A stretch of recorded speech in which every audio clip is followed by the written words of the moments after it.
Assalamualaikum. Selamat datang di Kisah Malam Kalian.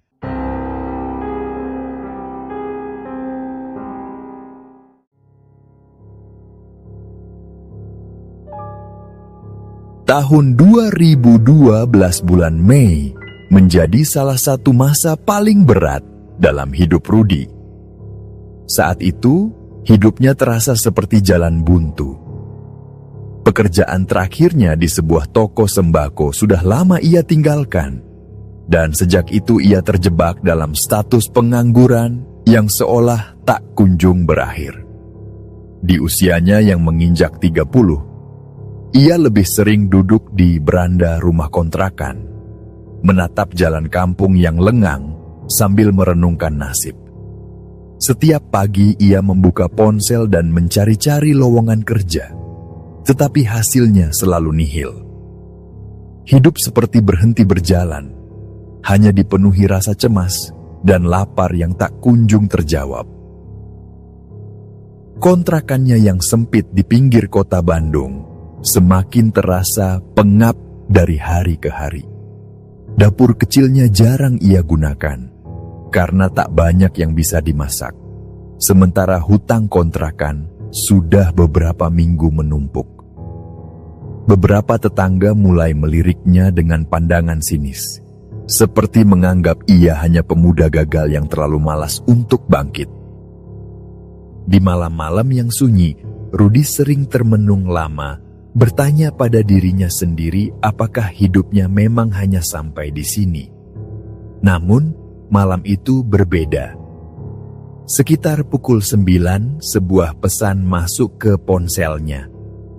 Rudi sempat menatap layar lama, tak percaya siapa pengirimnya. Pak Hilmi, seorang teman lamanya yang bekerja sebagai pegawai rumah sakit di Bandung. Pesan itu singkat namun memuat satu tawaran yang membuat perutnya seperti diaduk-aduk.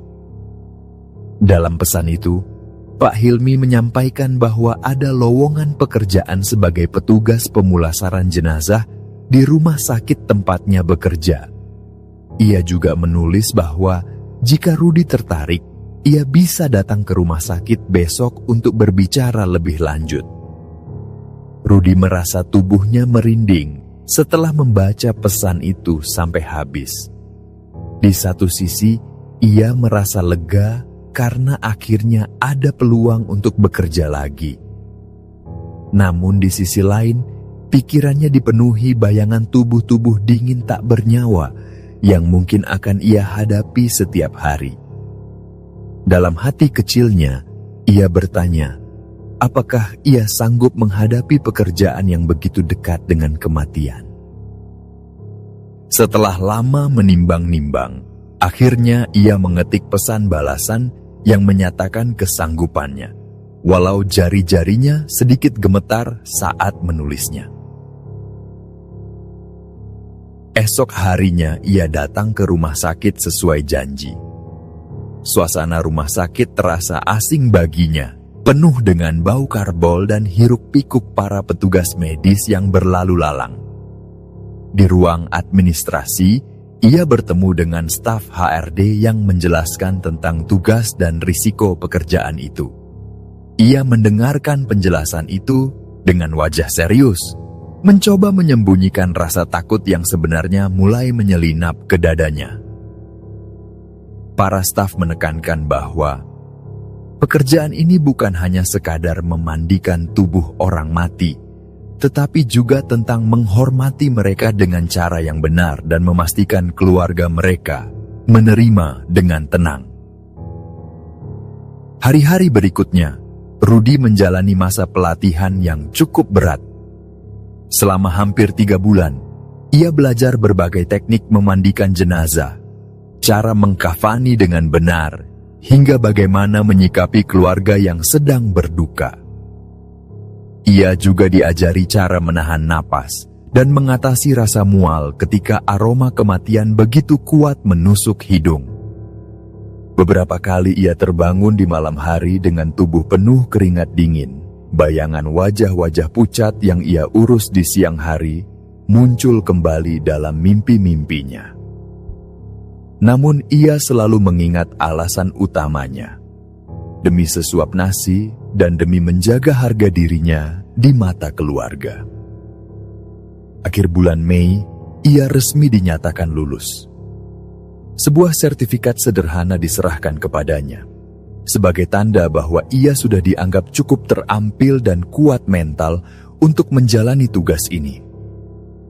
Namun seiring berjalannya waktu, ia menyadari kenyataan lain. Pekerjaan itu ternyata tidak seramai yang ia kira. Sebagian besar keluarga pasien memilih membawa pulang jenazah dan mengurusnya sendiri di rumah. Alhasil, ia lebih sering duduk di kontrakan menunggu panggilan yang tak pernah datang, sementara uangnya cepat habis. Beberapa minggu kemudian, ketika pikirannya kembali dilanda kecemasan karena pemasukan yang tak kunjung cukup, Pak Hilmi kembali menghubunginya melalui telepon. Dalam percakapan itu, Pak Hilmi memberitahu bahwa ada pekerjaan sampingan lain yang bisa ia ambil, yakni menjadi sopir ambulan cadangan. Pekerjaan itu pun hanya jika dibutuhkan saja, tetapi setidaknya bisa menambah penghasilan. Rudi menyanggupi tanpa banyak tanya. Dalam hatinya, ia tahu bahwa saat itu ia tidak punya banyak pilihan. Ia merasa lega karena setidaknya ada tambahan pekerjaan, meskipun jauh di lubuk hatinya, ia mulai merasakan firasat aneh, perasaan tidak nyaman yang belum bisa ia jelaskan. Beberapa hari setelah ia menerima pekerjaan sebagai sopir ambulan cadangan, telepon dari Pak Hilmi kembali berbunyi. Suaranya terdengar lebih serius malam itu. Rudi diminta segera datang ke rumah sakit untuk menjalani tugas pertamanya, mengantar seorang pasien pulang ke kampung halamannya di Cianjur. Dalam hati, Rudi merasakan ketegangan yang menyesakkan dada. Inilah yang selama ini ia tunggu-tunggu. Pekerjaan nyata yang bisa ia lakukan, sekaligus sumber rezeki. Namun entah kenapa, saat telepon dimatikan, ada hawa dingin yang seakan menyelubungi dirinya, seperti firasat akan sesuatu yang tak baik. Malam itu, langit Bandung mendung. Udara lembab seperti menyimpan hujan, namun belum juga turun. Rudi datang ke rumah sakit lebih awal dari jam yang diminta, sekadar untuk memastikan dirinya benar-benar siap. Di lobi ambulan, ia sempat duduk sebentar, memperhatikan keramaian rumah sakit di malam hari. Lampu-lampu putih terang benderang menyoroti koridor-koridor panjang yang dingin. Aroma karbol dan desinfektan menusuk hidung, sementara bunyi sepatu para perawat berderap di lantai licin. Seorang perawat jaga mendatangi Rudi, menyerahkan map berisi dokumen untuk rumah sakit kecil di Cianjur. Ia menjelaskan bahwa setelah menurunkan pasien, Rudi juga diminta menemui dokter jaga di sana untuk mengambil dokumen tambahan terkait forensik. Dengan nada datar, perawat itu juga menyampaikan satu hal penting. Pasien yang akan diantar kondisinya masih sangat kritis, tetapi keluarganya bersikeras membawa pulang malam ini juga. Pihak rumah sakit sudah melarang, tetapi keluarga sudah menandatangani surat pernyataan sendiri. Rudi hanya mengangguk pelan, mencoba menyembunyikan kegelisahan yang merayap perlahan. Dari kejauhan, Rudi memperhatikan keributan kecil di ruang IGD. Seorang pria paruh baya, tampak seperti kepala keluarga, berdiri dengan nada tinggi berbicara pada perawat. Di belakangnya, seorang perempuan tua hanya menunduk, menggenggam tas dengan erat di dadanya.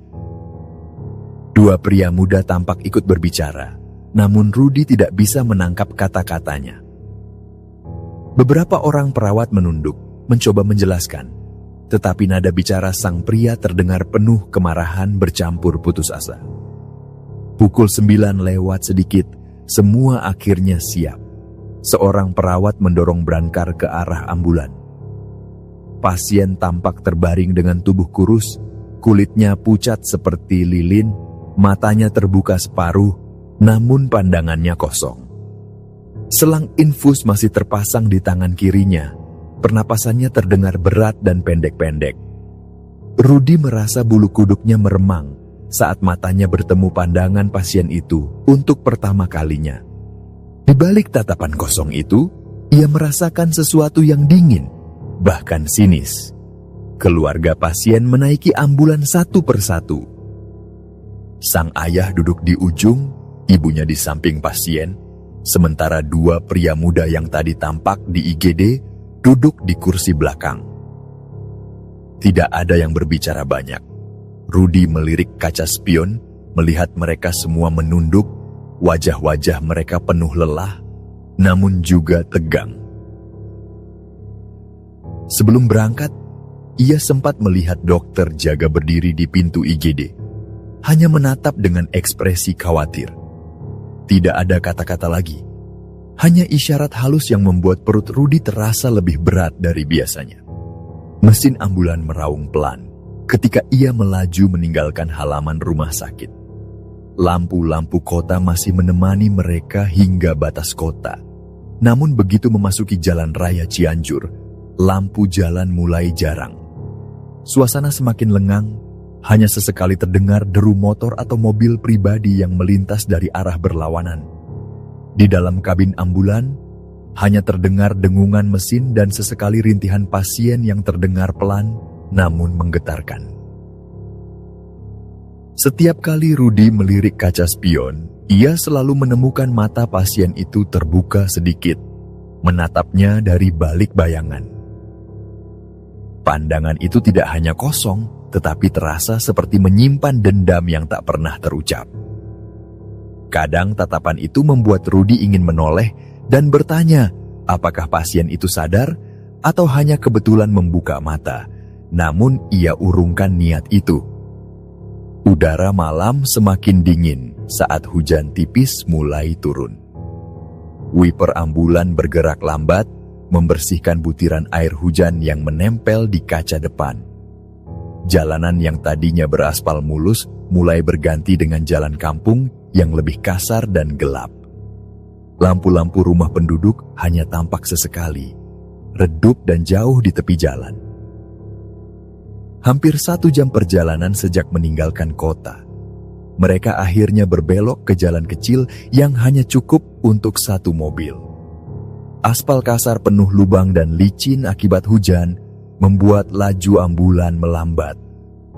Pepohonan tinggi di kanan kiri jalan berdiri rapat. Dedaunan basah berkilau sesekali tertangkap sorot lampu depan. Ketika jam dashboard menunjukkan pukul 11 lewat sedikit, aroma aneh mulai tercium samar-samar di dalam kabin. Awalnya Rudy mencoba berpikir positif, mengira itu hanya bau muntah atau darah dari pasien. Namun semakin lama, aroma itu semakin pekat. Amis bercampur bau tidak sedap, seperti bau besi karatan dan tanah lembab. Ia melirik kaca spion lagi, kali ini bukan hanya pasien, tetapi juga kedua pria muda di belakang yang tampak gelisah, menunduk dalam diam. Suasana di dalam mobil semakin berat.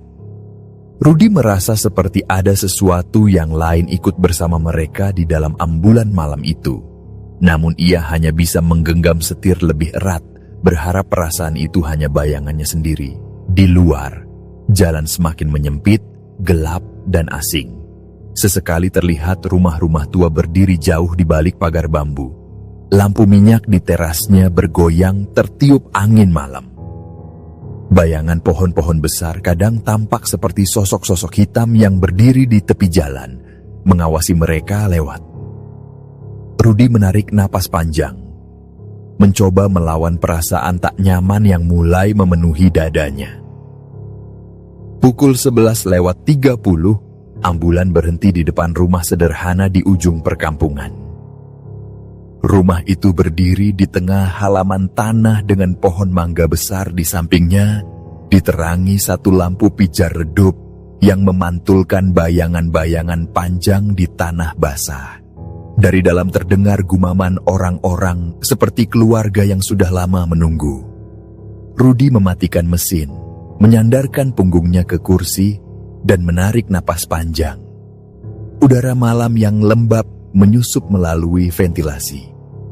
Di kursi belakang, keluarga pasien segera bergerak. Ayah pasien turun lebih dulu, kemudian dua pria muda menyusul. Brangkar didorong perlahan, mengeluarkan suara gesekan besi. Sang ibu berjalan paling belakang, sesekali menoleh ke arah ambulan dengan wajah pucat dan pandangan yang sulit ditebak. Antara lega dan cemas, Rudi melihat mereka perlahan-lahan membawa tubuh pasien masuk ke dalam rumah. Ia menatap punggung pasien yang terbaring. Selimutnya masih menutupi hingga dagu. Kepalanya miring ke kanan dengan mata terbuka separuh. Tatapan kosong itu masih terasa menusuk. Beberapa saat kemudian, sang ayah kembali menghampiri ambulan. Ia menepuk jendela dengan pelan, lalu menyelipkan amplop kecil ke tangan Rudi. Wajahnya keras, namun bibirnya melontarkan ucapan terima kasih pelan. Ia juga berpesan tentang jalur pulang. Katanya, cukup ikuti jalan lurus dari pertigaan besar nanti. Jangan belok kiri atau kanan, maka akan keluar di jalan raya Cianjur Sukabumi. Rudi hanya mengangguk, mencatat dalam ingatan sambil menggenggam amplop yang terasa hangat di tangan. Ketika mesin kembali meraung, Rudi menatap spion sekali lagi. Rumah itu sudah kembali sunyi. Hanya siluet tubuh-tubuh yang berdiri di balik tirai jendela. Matanya kembali menangkap bayangan pasien yang kini hilang di balik dinding rumah. Namun entah mengapa, tatapan dingin itu terasa masih membekas di benaknya, membuat bulu kuduknya meremang. Ia melajukan ambulan perlahan kembali ke jalan sempit yang tadi ia lalui. Asap tipis mulai menggantung rendah, menyelimuti jalan yang semakin lama semakin gelap. Lampu-lampu rumah penduduk yang tadi masih sesekali terlihat kini benar-benar lenyap. Jalan di depannya hanya dilapisi bayangan pepohonan tinggi yang bergoyang pelan, ilalang di pinggir jalan, mencambuk bodi mobil setiap kali ia melintas. Beberapa menit kemudian, ia sampai di pertigaan kecil yang dimaksud oleh sang ayah.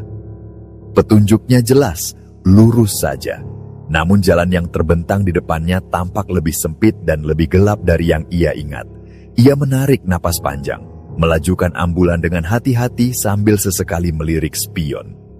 Beberapa saat kemudian, rodanya melintasi sebuah jembatan kayu tua. Kayu-kayu di bawahnya berderak pelan. Di bawah jembatan hanya tampak kegelapan pekat, tanpa suara air. Sesuatu dalam dirinya berbisik bahwa ia seharusnya berhenti sebentar. Mungkin membuang rokok seperti petuah orang-orang tua, atau sekadar klakson sekali.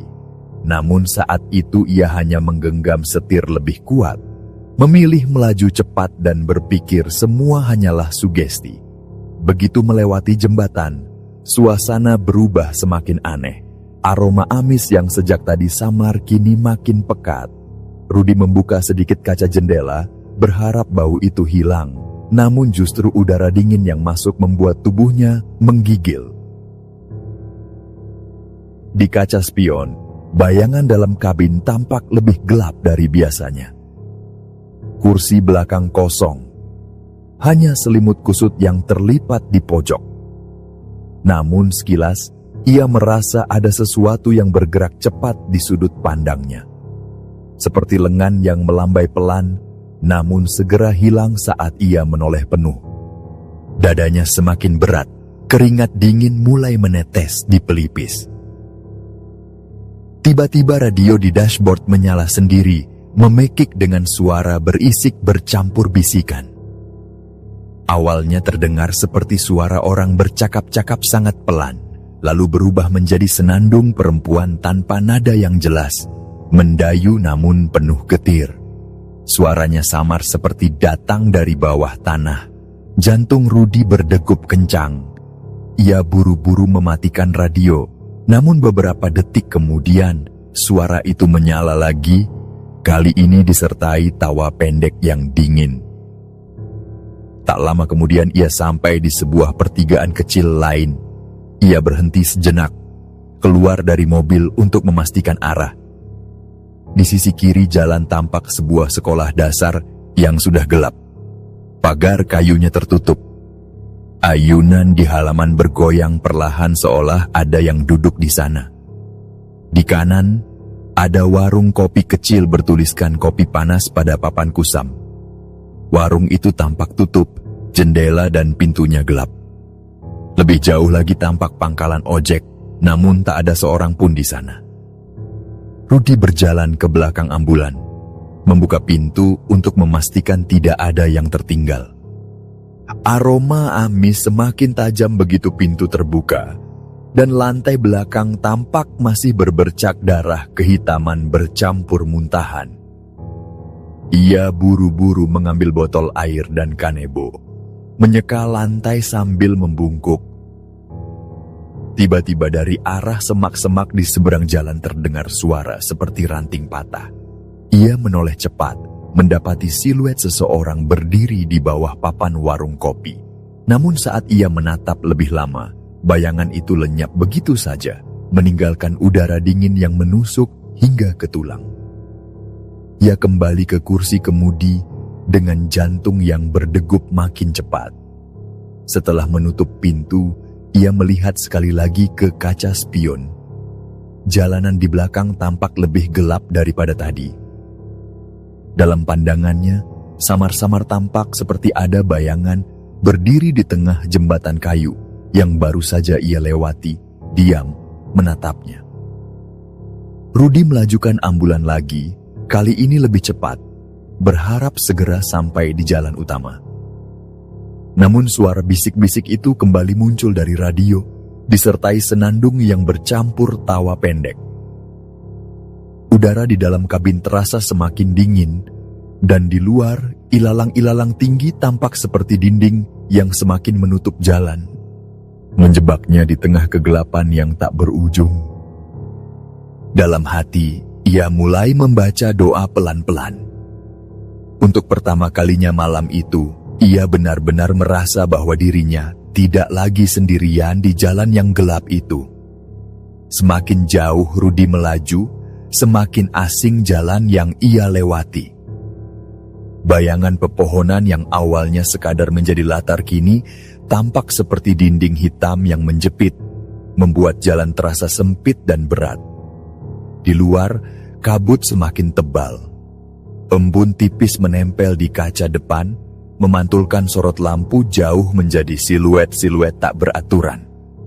Jarum jam dashboard menunjukkan pukul 1 lewat sedikit. Ketika Rudi menyadari bahwa jalan ini seperti lingkaran tak berujung. Pertigaan demi pertigaan ia lewati, namun semuanya sama. Jalan berlumpur, ilalang, pepohonan, kabut pekat. Ia berhenti di satu titik, mencoba mematikan mesin untuk menenangkan diri. Nafasnya memburu, telapak tangannya basah oleh keringat dingin.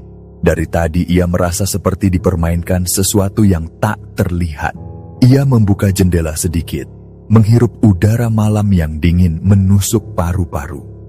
Bau amis itu belum hilang, justru semakin pekat, seperti bercampur bau besi karatan dan bau tanah lembab.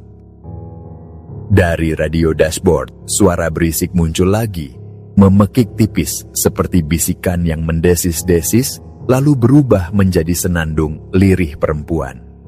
Nadanya semakin jelas, datar, namun menekan, membuat kulit belakang leher Rudi terasa seperti diguyur air es. Ia memaksa dirinya untuk kembali melaju. Namun hanya beberapa ratus meter kemudian, jalan kembali buntu. Di ujung jalan, cahaya lampu ambulan menerangi kabut, memperlihatkan tanah lapang yang dipenuhi semak liar. Di bawah sebuah pohon tua dengan batang berlumut, Rudi melihat seorang kakek-kakek duduk bersandar sambil memotong batang bambu tipis. Kakek itu mengenakan ikat kepala lusuh dan baju kumal penuh bercak tanah. Tangannya yang keriput sibuk mengiris bambu dengan pisau kecil, seperti tak terganggu dengan ambulan yang berhenti hanya beberapa meter darinya. Rudi merasa jantungnya berdebar tak karuan. Ada rasa lega bercampur ngeri. Lega karena akhirnya melihat manusia lain setelah berjam-jam sendiri. Namun ngeri karena kehadiran kakek itu terasa janggal, seperti tidak pada tempatnya. Ia mematikan mesin, menarik napas panjang, lalu memberanikan diri turun. Kakinya terasa berat saat melangkah di jalan tanah yang dingin dan basah.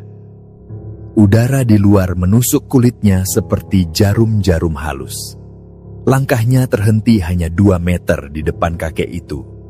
Ia mengucapkan salam pelan sambil sedikit menunduk, lalu bertanya, apakah kakek itu tahu arah menuju jalan raya ke Bandung. Kakek itu berhenti mengiris. Pisau kecilnya terangkat, namun ia tidak segera menjawab. Perlahan ia menoleh, wajahnya pucat dan matanya cekung dalam bayangan. Tatapannya kosong namun menusuk, seperti menelanjangi isi hati Rudi. Beberapa detik berlalu dalam keheningan yang mencekam sebelum kakek itu akhirnya mengangkat tangan, telunjuknya menunjuk lurus ke arah belakang ambulan. Rudi menoleh ke arah yang ditunjuk. Hanya jalan sempit penuh kabut yang baru saja ia lewati. Ketika ia kembali menatap kakek itu, barulah suara kakek terdengar serak, berat namun tegas. Katanya, orang seperti Rudi terlalu berani, terlalu keras kepala, dan lupa diri di jalan orang lain. Rudi hanya terpaku, tidak bisa menjawab. Kakek itu melanjutkan bahwa keberanian memang baik, tetapi harus disertai rasa takut kepada Tuhan. Karena hanya dengan rasa takut itulah manusia ingat untuk berdoa. Katanya lagi, selama perjalanan ini, Rudi tidak pernah benar-benar sendirian, karena ada yang ikut sejak dari rumah sakit.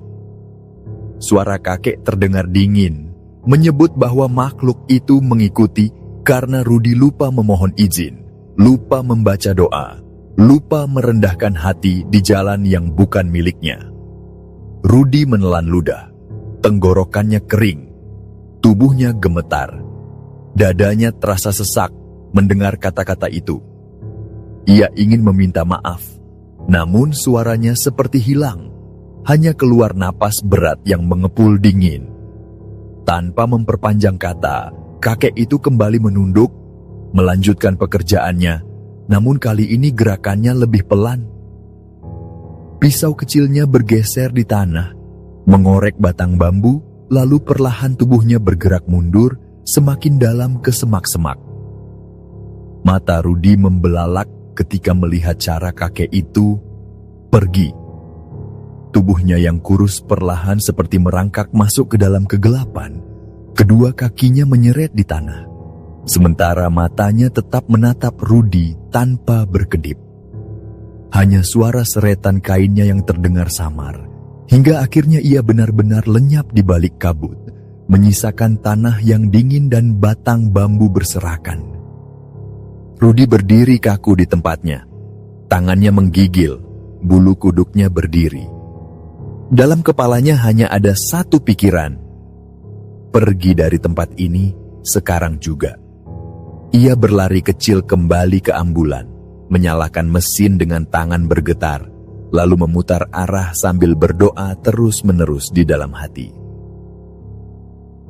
Namun begitu ambulan mulai bergerak, udara di dalam kabin terasa jauh lebih dingin. Dari kaca spion, bayangan di belakang tampak lebih gelap, lebih pekat.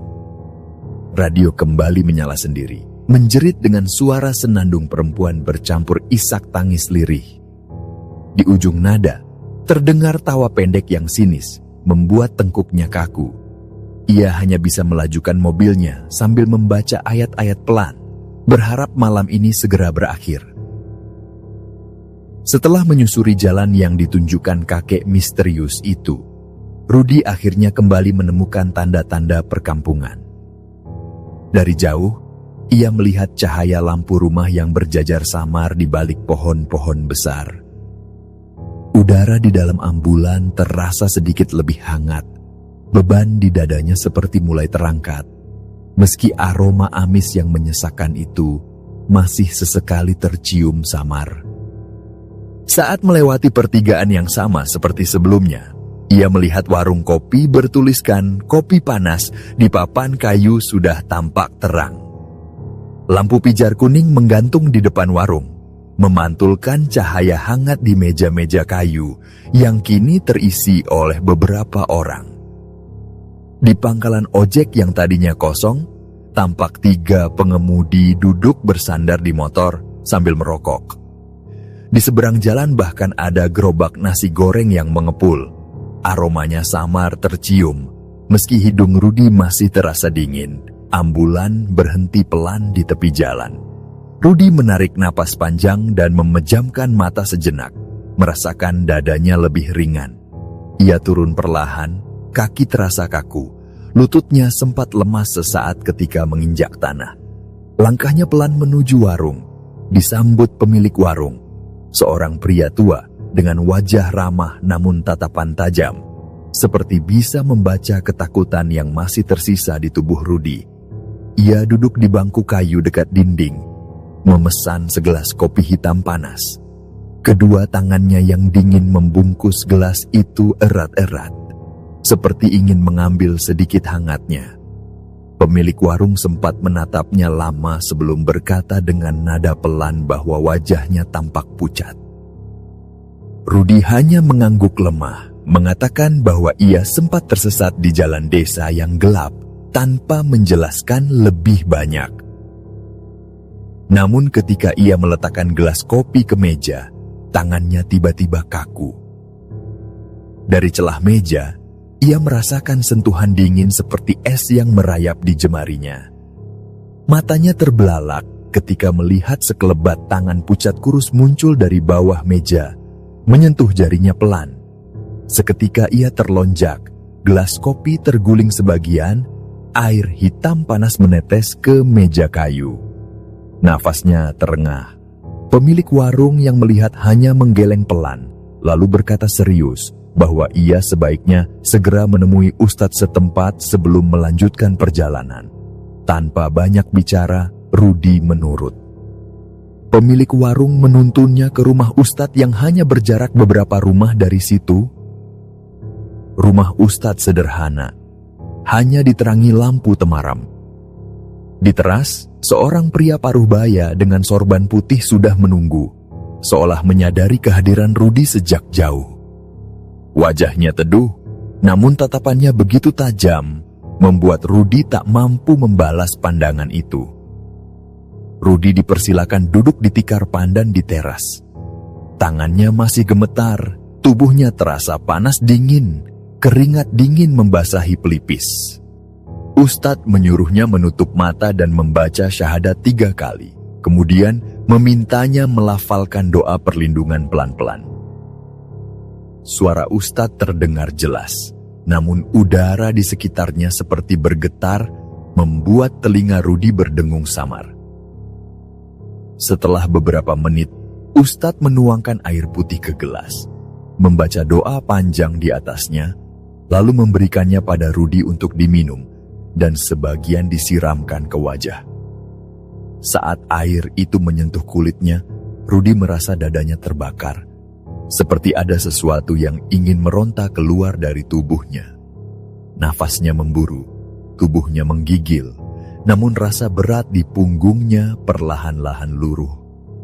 Aroma amis yang menempel di hidungnya sejak tadi mendadak hilang, berganti bau wangi samar minyak kayu putih.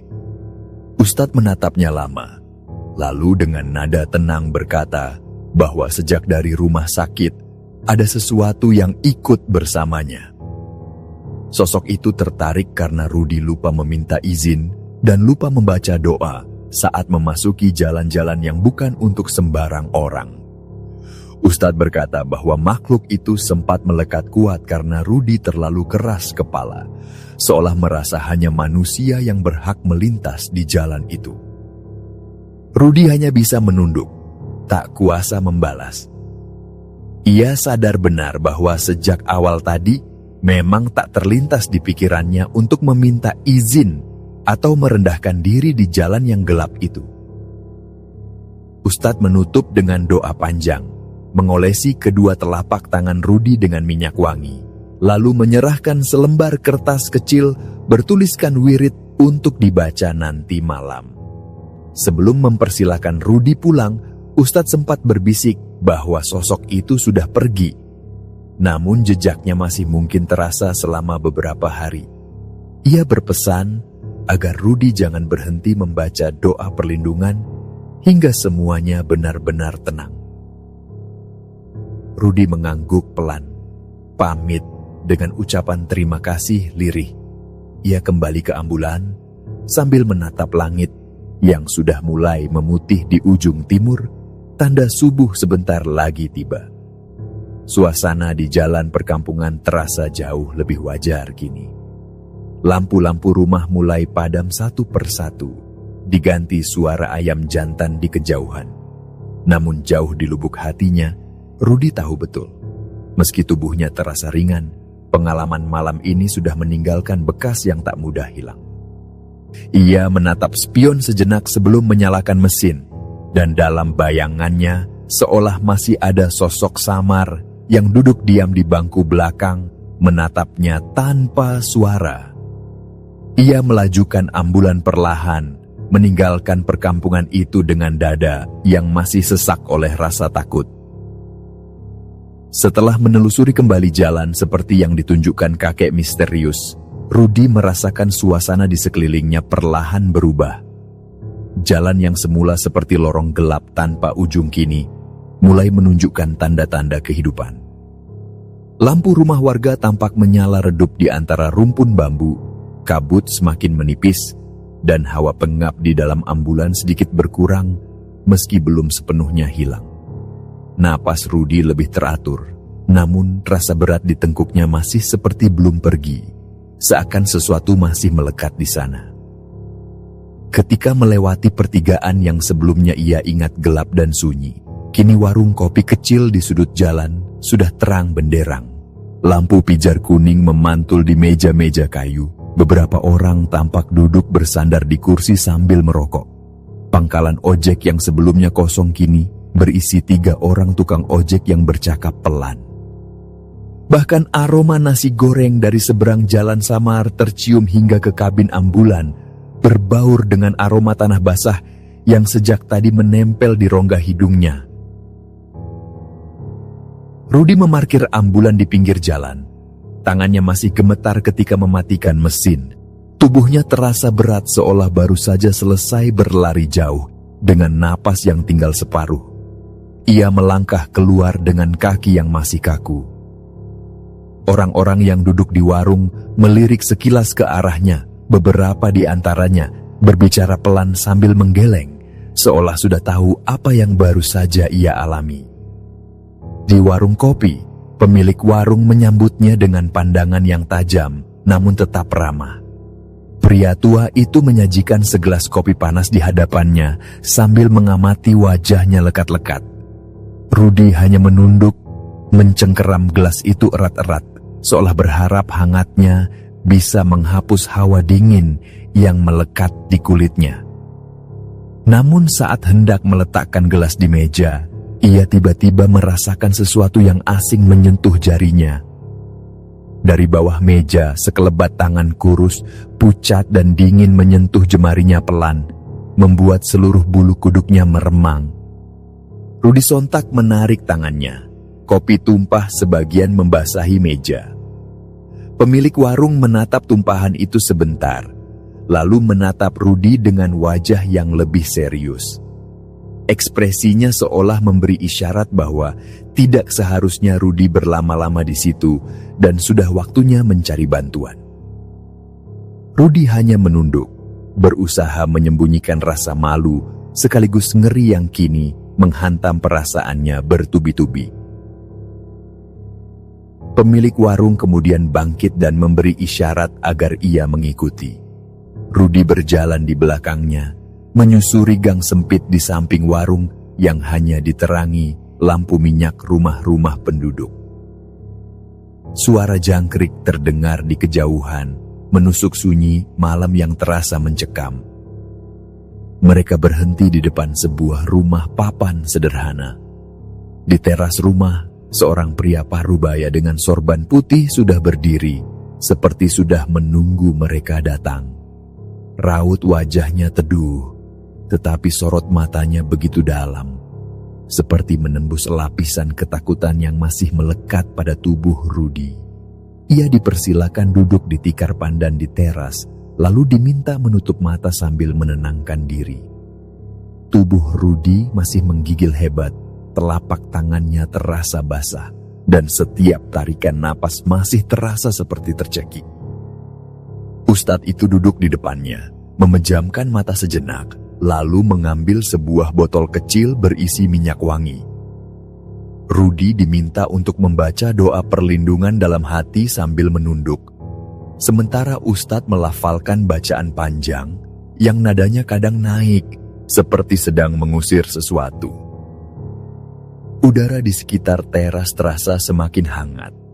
Namun Rudy justru merasakan tubuhnya seperti terbakar dari dalam. Rasa panas itu menjalar dari dada, naik ke leher, lalu meletup di kepala. Punggungnya seperti ditarik oleh beban yang ingin lepas, tetapi belum mau pergi sepenuhnya. Nafasnya semakin cepat, dan keringat dingin membanjir pelipisnya. Perlahan, aroma amis yang sejak dari rumah sakit menempel di hidungnya menghilang, diganti wangi samar kayu manis bercampur minyak kayu putih. Ustadz kemudian menuangkan air putih ke dalam gelas, membaca doa lagi, lalu memberikannya kepada Rudy. Ia diminta meminum sebagian dan menyiram sebagian lagi ke wajah. Ketika air itu mengenai kulitnya, tubuh Rudy tersentak, seolah disiram bara panas. Namun rasa berat di tengkuknya perlahan lenyap, diganti kelegaan yang membuatnya hampir terisak. Ustadz menatap Rudy lama dengan ekspresi yang sulit ditebak. Dengan nada tenang, ia mengatakan bahwa sosok yang mengikuti Rudy sejak dari rumah sakit sudah pergi, tetapi bekasnya masih ada. Menurutnya makhluk itu tertarik karena Rudy lupa meminta izin ketika melewati jalan-jalan yang bukan haknya. Ia terlalu percaya diri, terlalu keras kepala, dan lupa merendahkan diri pada Tuhan. Rudy hanya diam, menunduk, merasa malu, karena dalam hatinya ia tahu semua itu benar. Ustadz kemudian mengolesi telapak tangan Rudy dengan minyak wangi, lalu memberinya selembar kertas kecil, bertuliskan wirid yang harus dibaca 3 malam berturut-turut. Sebelum mempersilakannya pergi, Ustadz berpesan agar Rudy tetap berhati-hati, menjaga lisan, dan tidak berhenti memohon perlindungan sampai ia benar-benar yakin semuanya sudah tenang. Rudy kembali ke ambulan dengan langkah gontai. Suasana kampung kini mulai tenang.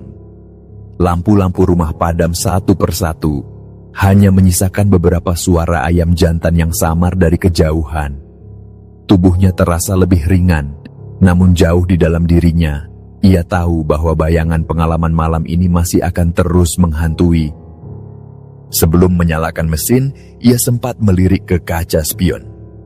Dalam pantulan itu, kabin ambulan tampak kosong, hanya selimut yang terlipat di kursi belakang. Tetapi perasaannya berkata lain.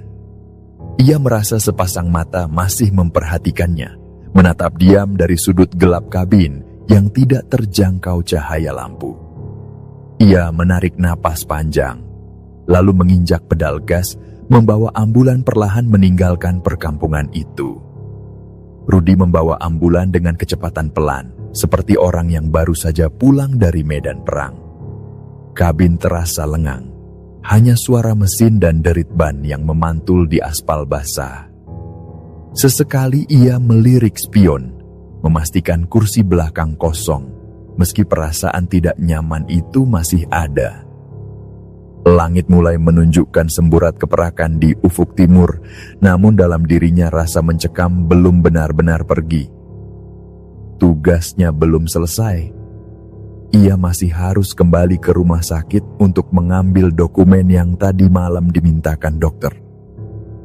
Sesampainya di halaman rumah sakit, suasana sudah mulai ramai dengan perawat-perawat berganti shift, suara roda brangkar berderak di lorong, dan aroma karbol yang menyengat. Rudi berjalan ke meja informasi sambil menyerahkan kertas izin. Perawat jaga mengenali wajahnya dan sempat menyapanya dengan nada yang sedikit heran karena ia baru kembali pagi itu. Dalam obrolan singkat yang terdengar setengah berbisik, perawat itu menyebut bahwa pasien yang ia antar semalam memang sudah kritis sejak sore, bahkan sempat dinyatakan meninggal 2 kali sebelum akhirnya keluarga bersikeras membawa pulang.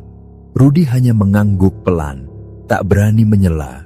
Sementara dalam hatinya, rasa merinding kembali merayap pelan. Setelah berkas-berkas diserahkan, Rudi kembali ke ambulan yang kini kotor oleh lumpur dan bercak tanah di sekujur bodi hingga ke kaca. Ia menjalankan mobil menuju kantor, namun di sepanjang perjalanan matanya terasa berat. Tubuhnya mulai menggigil seperti ditarik oleh demam yang tak tertahankan. Sesampainya di kantor, seorang petugas lain menyindirnya karena terlalu lama di jalan. Rudi hanya tersenyum tipis tanpa menoleh, karena dalam pikirannya ia tahu, tak seorang pun akan percaya kalau ia ceritakan semua yang ia alami semalam. Begitu sampai di rumah, tubuhnya ambruk ke kasur. Demam tinggi membuat kulitnya panas, matanya berkunang-kunang. Selama 3 hari ia hanya berbaring, tak kuat bangkit, tubuhnya terasa seperti dikuras habis. Malam ketiga, dalam tidur yang tidak nyenyak, ia merasakan dirinya berada di ambang mimpi dan nyata. Di matanya yang setengah terpejam, ia melihat langit-langit kamar perlahan gelap, seperti bayangan hitam menjalar dari sudut ke sudut. Dari kegelapan itu, muncul sesosok makhluk hitam pekat dengan rambut panjang, menjuntai dan kulit gosong seperti arang.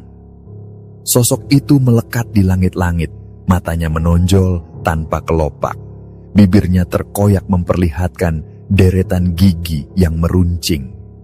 Lidahnya menjulur panjang hingga hampir menyentuh wajah Rudi. Ia tak bisa bergerak, hanya bisa menatap sambil menahan napas yang memburu.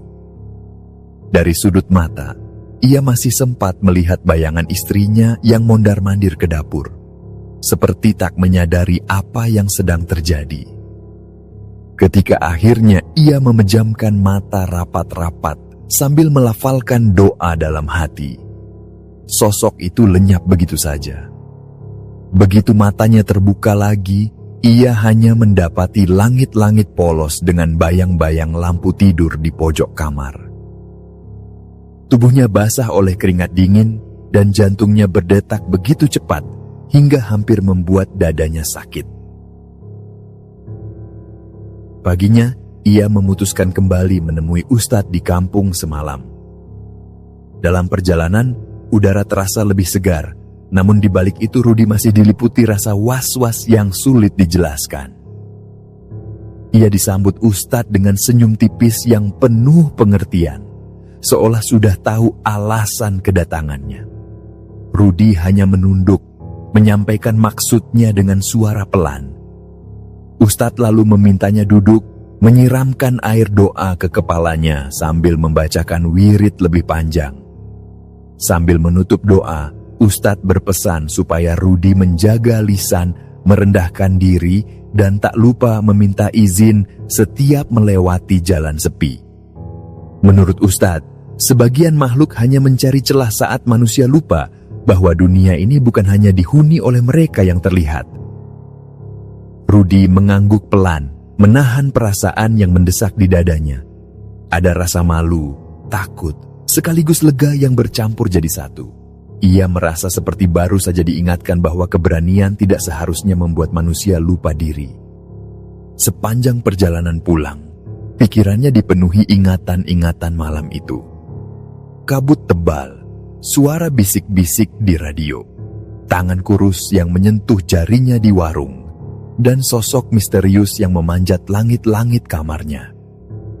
semua masih begitu jelas.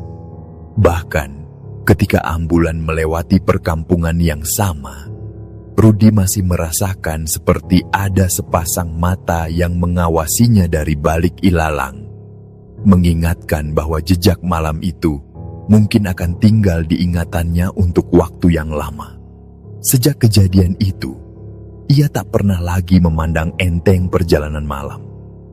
Setiap tugas selalu ia awali dengan doa perlindungan, selalu melafalkan salam ketika melewati jalan yang sunyi, dan selalu ingat bahwa keberanian yang tidak disertai kerendahan hati hanya akan membuka jalan bagi sesuatu yang tak diundang.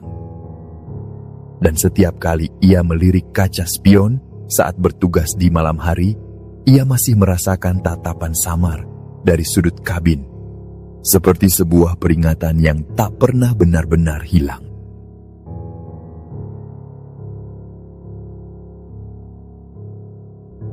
Baiklah, sekian dulu cerita kami kali ini. Kami mohon maaf jika ada kesalahan dalam perkataan dan pengucapan saat membawakan cerita. Terima kasih banyak untuk Rudi yang telah membagikan ceritanya. Bagaimana pendapat kalian dari cerita ini? Semoga dengan kisah ini dapat menghibur sahabat semua, dan sampai jumpa lagi di kisah kami selanjutnya. Assalamualaikum.